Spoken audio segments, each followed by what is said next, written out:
This is the biggest and most economically significant trade deal that the UK has made since leaving the EU. And I think I can say that it's one of the most comprehensive deals that India has ever done. So thank you, Prime Minister. Hi all. ഇപ്പം ചാനലുകളിലും പത്രങ്ങളിലും വളരെയധികം കൊണ്ടാടപ്പെടുന്ന ഒരു വിഷയമാണ് India British free trade deal. അപ്പോൾ നിങ്ങൾക്ക് സംശയം തോന്നും, എന്തായിരിക്കും ഈ ഫ്രീ ട്രേഡ് ഡീൽ? ഇന്ത്യയും ബ്രിട്ടീഷുകാരും തമ്മിൽ എന്തായിരിക്കും അങ്ങനെ ഒരു ഡീലിന് കാരണം? എന്തൊക്കെ കാര്യങ്ങളായിരിക്കും അതിൻ്റെ അകത്ത് ഉൾപ്പെടുത്തിയിരിക്കുന്നത്? നമുക്ക് എന്തൊക്കെ ഗുണങ്ങളായിരിക്കും വരുന്നത്? ബ്രിട്ടീഷുകാർക്കാണോ ഏറ്റവും കൂടുതൽ ഗുണം ഉണ്ടാകാൻ പോകുന്നത്? ഇങ്ങനെ പല കാര്യങ്ങളും നിങ്ങൾക്ക് ഡൗട്ട് വരും. അപ്പം നമുക്ക് ഈ വീഡിയോ വഴി അതെല്ലാം ഡിസ്കസ് ചെയ്യാം. India British free trade deal sign ചെയ്യുന്നത് നമ്മുടെ കൊമേഴ്സ് മിനിസ്റ്റർ ആയിട്ടുള്ള പീയൂഷ് ഗോയലാണ്. അദ്ദേഹത്തിൻ്റെ ഒപ്പം നമ്മുടെ പ്രധാനമന്ത്രി ശ്രീ നരേന്ദ്രമോദിയും ഉണ്ടായിരുന്നു. ബ്രിട്ടന്റെ സൈഡിൽ നിന്നും അവിടുത്തെ പ്രധാനമന്ത്രി കിയർ സ്റ്റാമറിന്റെ സാന്നിധ്യത്തിലാണ് ഈ ഡീൽ നടന്നത്. അപ്പോൾ തന്നെ നിങ്ങൾക്ക് മനസ്സിലാക്കാം എന്തേറെ ഇമ്പോർട്ടൻ്റ് ആയിട്ടുള്ള ഒരു ഡീലായിരിക്കാം ഇതെന്ന്. കാരണം ആ രാജ്യത്തിൻ്റെ രണ്ട് രാജ്യങ്ങളുടെയും ഹൈ പവേഴ്സ് ലൈക്ക് പ്രധാനമന്ത്രിയും ക്യാബിനറ്റ് മിനിസ്റ്റേഴ്സും എല്ലാവരും ഉൾപ്പെടുന്ന ഒരു സംഘമാണ് ഈ ഡീലിനെ വരവേറ്റത്. അടുത്തത് നമുക്ക് ഫ്രീ ട്രേഡ് എന്താണെന്ന് നോക്കാം. ഫ്രീ ട്രേഡ് എന്താണെന്ന് അറിയുന്നതിന് മുന്നേ എങ്ങനെയാണ് രാജ്യങ്ങൾ തമ്മിൽ ട്രേഡ് നടത്തുന്നത് എന്നുള്ള കാര്യം നമുക്ക് മനസ്സിലാക്കണം. രാജ്യങ്ങൾ തമ്മിൽ എപ്പോഴും ട്രേഡ് നടത്തുമ്പോൾ ടാരിഫ് ബാരിയേഴ്സ് കാണും. എന്താണ് ടാരിഫ് ബാരിയേഴ്സ്? ടാരിഫ് ബാരിയേഴ്സ് എന്ന് പറയുന്നത് അതാത് രാജ്യങ്ങളിലെ ഡൊമസ്റ്റിക് മാർക്കറ്റിനെ സംരക്ഷിക്കുന്നതിന് വേണ്ടി ആ രാജ്യങ്ങളിലെ ഗവൺമെൻറ് ചുമത്തുന്ന ഒരു ടാക്സ് ആണ്. ഇങ്ങനെ പറഞ്ഞാൽ നിങ്ങൾക്ക് മനസ്സിലായി കാണുകയില്ല. അപ്പോൾ നമുക്ക് ഉദാഹരണത്തിലൂടെ പറയാം. ഞാനൊരു ഇന്ത്യൻ എക്സ്പോർട്ടർ ആണെന്ന് വിചാരിക്കുക, അല്ലെങ്കിൽ നിങ്ങളൊരു ഇന്ത്യൻ എക്സ്പോർട്ടർ ആണെന്ന് വിചാരിക്കുക. നിങ്ങളുടെ കയ്യിൽ 10 കിലോ അരി ഉണ്ടെന്ന് വിചാരിക്കുക.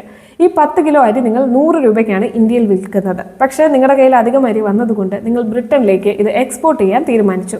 ബ്രിട്ടനിൽ നിങ്ങൾക്ക് 100 രൂപയ്ക്ക് വിറ്റാൽ മതി. പക്ഷേ ബ്രിട്ടൻ വരെ ഈ സാധനം എത്തണം, അവിടുത്തെ ലോജിസ്റ്റിക്സും കാര്യങ്ങളും എല്ലാം കൂടെ കഴിഞ്ഞ് നിങ്ങൾ 120 രൂപയ്ക്ക് ലാഭം കൂടെ ചേർത്ത് നിങ്ങൾ 120 രൂപയ്ക്ക് ബ്രിട്ടനിൽ അരി വിൽക്കാൻ തീരുമാനിച്ചു. പക്ഷേ ആ 120 രൂപയ്ക്ക് നിങ്ങൾക്ക് ഒരിക്കലും ബ്രിട്ടനിൽ അരി വിൽക്കാൻ പറ്റത്തില്ല. കാരണം നിങ്ങളുടെ അരിയുടെ മേൽ ബ്രിട്ടീഷ് ഗവൺമെൻറ് ഒരു ടാക്സ് ചുമത്തും. ആ ടാക്സിനെയാണ് ടാരിഫ് എന്ന് പറയുന്നത്. എന്തുകൊണ്ടാണ് നിങ്ങളുടെ ആ അരിയിൽ ടാക്സ് ചുമത്തുന്നത്?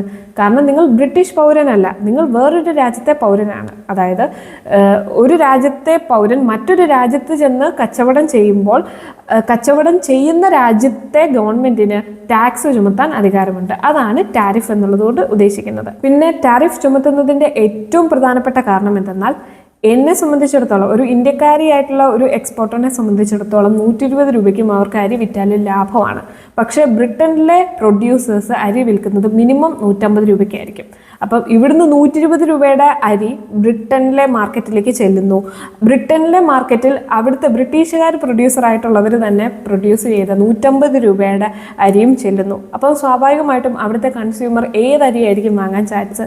ഏറ്റവും വില കുറഞ്ഞത് ഏതാണോ അതല്ലേ വാങ്ങാൻ ചാൻസ്. കാരണം നമുക്ക് എപ്പോഴും at the end of the day rational തിങ്കിങ്ങിൻ്റെ ഭാഗമായിട്ട് കൺസ്യൂമർ എപ്പോഴും വില കുറഞ്ഞ കാര്യങ്ങൾ അല്ലെങ്കിൽ കുറച്ച് കോസ്റ്റിൽ കൂടുതൽ ലാഭമേ ആളുകൾ ശ്രദ്ധിക്കത്തുള്ളൂ. അപ്പോൾ സ്വാഭാവികമായിട്ടും അവിടുത്തെ ബ്രിട്ടീഷ് പ്രൊഡ്യൂസേഴ്സിനെ ഇത് മോശമായിട്ട് ബാധിക്കും. ഇങ്ങനെ മറ്റു രാജ്യങ്ങളിൽ നിന്നും ചീപ്പായിട്ട് ഗുഡ്സ് ഇറക്കുമതി ചെയ്ത് സ്വന്തം മാർക്കറ്റിലെ പ്രൊഡ്യൂസേഴ്സിനെ ബുദ്ധിമുട്ടിക്കാതിരിക്കുന്നതിന് വേണ്ടിയാണ് എല്ലാ ഗവൺമെൻറ്റും ടാരിഫുകൾ ചുമത്തുന്നത്. ഇന്ത്യക്കൊക്കെ ഭയങ്കര ടാരിഫ് റേറ്റ്സ് ഉണ്ട് എന്ന് മനസ്സിലാക്കുക. നമ്മൾ പല കാറുകൾക്കും വളരെ 110-120% ടാരിഫാണ് ചുമത്താറുള്ളത്. ഇനി നമുക്ക് ഇന്ത്യ ബ്രിട്ടീഷ് ഫ്രീ ട്രേഡ് ഡീലിലേക്ക് തിരിച്ചു വരാം. ഇവിടെ ഫ്രീ ട്രേഡ് ഡീൽ സൈൻ ചെയ്യുന്നത് വഴി അങ്ങോട്ടും ഇങ്ങോട്ടും ഇരു രാജ്യങ്ങളിലേക്ക് പോവുകയും വരികയും ചെയ്യുന്ന ഗുഡ്സിൻ്റെ മേൽ ചുമത്തുന്ന ടാരിഫുകൾ ക്രമാതീതമായി കുറച്ചിരിക്കും. അതായത് ഇന്ത്യയിൽ നിന്നും നമ്മൾ എക്സ്പോർട്ട് ചെയ്യുന്ന 99% ഗുഡ്സിലും അവർ ടാരിഫ് ചുമത്തുന്നത് ഇല്ലാണ്ടാക്കും. നില്ലായിരിക്കും അവിടുത്തെ ടാരിഫ്. നമ്മൾ ഡ്യൂട്ടി ഫ്രീ ആയിട്ട് സാധനങ്ങൾ അങ്ങോട്ട് എക്സ്പോർട്ട് ചെയ്യാൻ തുടങ്ങും. ബ്രിട്ടനിൽ നിന്ന് ഇങ്ങോട്ട് വരുന്ന സാധനങ്ങൾ, അതായത് ബ്രിട്ടൻ ഒരു വികസിത രാജ്യമാണ്, നമ്മൾ വികസിച്ചുകൊണ്ടിരിക്കുന്ന ഒരു രാജ്യമാണ്. അപ്പോൾ സ്വാഭാവികമായിട്ടും നമുക്ക് കുറച്ചുകൂടെ കൺസെഷൻ കൂടുതലായിരിക്കും. ഒരു 15% വരെ ആയിരിക്കും ഇനി മാക്സിമം ടാരിഫ് ബ്രിട്ടീഷ് ഇമ്പോർട്ട്സുകൾക്ക് നമ്മൾ ചുമത്താൻ പോകുന്നത്. അപ്പോൾ ഈ ഒരു ഫ്രീ ട്രേഡ് വഴി അങ്ങനെ ഒരു വളരെ വലിയ ഒരു സ്റ്റെപ്പാണ് രണ്ട് ഗവൺമെൻറ്റും എടുത്തിരിക്കുന്നത്.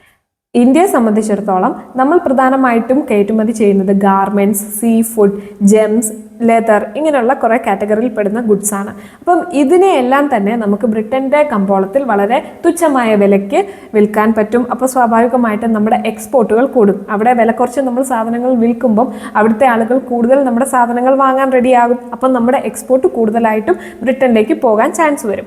പിന്നെ ഇവിടുന്ന് ഈ ലെതർ സാധനങ്ങൾ അല്ലെങ്കിൽ ഗാർമെൻറ്റ്സ് ഇവയൊക്കെ ലേബർ ഇൻറ്റൻസീവ് ആയിട്ടുള്ള സാധനങ്ങളാണ്. അതായത് നമുക്ക് ഈ ലെതറും ഗാർമെൻറ്റ്സും ഒക്കെ ഉൽപ്പാദിപ്പിക്കണമെങ്കിൽ ഇഷ്ടം പോലെ പണിക്കാരെ ആവശ്യമാണ്. അപ്പം നമുക്ക് ഇൻഡയറക്ട്ലി ഒരു വലിയൊരു എംപ്ലോയ്മെൻറ്റ് ഓപ്പർച്യൂണിറ്റീസും ഈ ഒരു ഡീൽ വഴി സംഭവിക്കുന്നുണ്ട്. ബ്രിട്ടനിൽ നിന്ന് ഇന്ത്യയിലേക്ക് വരുന്ന പല ഗുഡ്സിനും നമ്മൾ 100%-ലധികം ടാക്സസ് ആയിരുന്നു അല്ലെങ്കിൽ ടാരിഫ് ആയിരുന്നു ചുമത്തിയിരുന്നത്. എക്സാമ്പിൾ ലാൻഡ് റോവർ കാറുകൾക്കൊക്കെ 110% നമ്മൾ ടാക്സ് ഇവിടെ ചുമത്തിയിരുന്നത്. പക്ഷേ ഇത് സ്ട്രെയിറ്റ് 10%-ലേക്ക് 5 വർഷത്തിനുള്ളിൽ കട്ട് ചെയ്യാനാണ് ഈ ഫ്രീ ട്രേഡ് ഡീൽ വഴി നമ്മുടെ ഗവൺമെൻറ് തീരുമാനിച്ചിരിക്കുന്നത്. അതുപോലെ തന്നെ സ്കോച്ച് വിസ്കിയൊക്കെ 115%-ഓളം ടാരിഫിലാണ് ഇങ്ങോട്ട് ഇറക്കുമതി ചെയ്തുകൊണ്ടിരുന്നത്. അത് 75% ആയിട്ടാണ് നമ്മൾ കുറയ്ക്കാൻ പോകുന്നത്. സോ വളരെ ആഡംബര ഗുഡ്സ് ആയിട്ടുള്ള പല ബ്രിട്ടനിൽ നിന്നും ഇറക്കുമതി ചെയ്യുന്ന സാധനങ്ങളുടെയും ടാരിഫ് സ്ട്രെയിറ്റ് കട്ട് ചെയ്തിട്ടാണ് ഇന്ത്യയിലേക്ക് ഇനിയും തൊട്ട് ഇറക്കുമതി ചെയ്യാൻ പോകുന്നത്.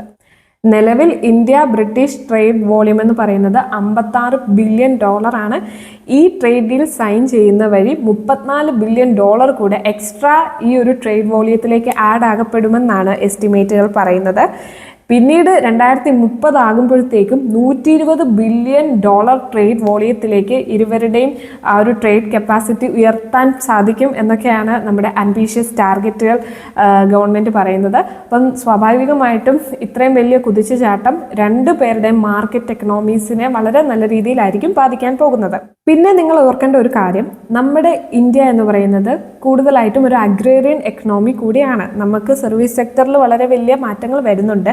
എന്നാൽ പോലും ഇന്ത്യ ഏറ്റവും കൂടുതൽ എക്സ്പോർട്ട് ചെയ്യുന്നത് ഏതൊരു വികസിച്ചുകൊണ്ടിരിക്കുന്ന രാജ്യത്തെ പോലെയും അഗ്രികൾച്ചറൽ പ്രോഡക്ട്സ് ആണ്. അപ്പോൾ നമ്മുടെ എക്സ്പോർട്ടിൽ പ്രധാനമായിട്ടും ഫ്രൂട്ട്സ് ഉണ്ട്, പിന്നെ ഡയറി പ്രൊഡക്ട്സ് ഉണ്ട്, ഇതൊക്കെ ഉണ്ട്. അപ്പം സ്വാഭാവികമായിട്ടും ഇത് ഇമ്പോർട്ടൻ്റ് ആണ് നമ്മുടെ പ്രൊഡ്യൂസേഴ്സിനെ സംബന്ധിച്ചിടത്തോളം.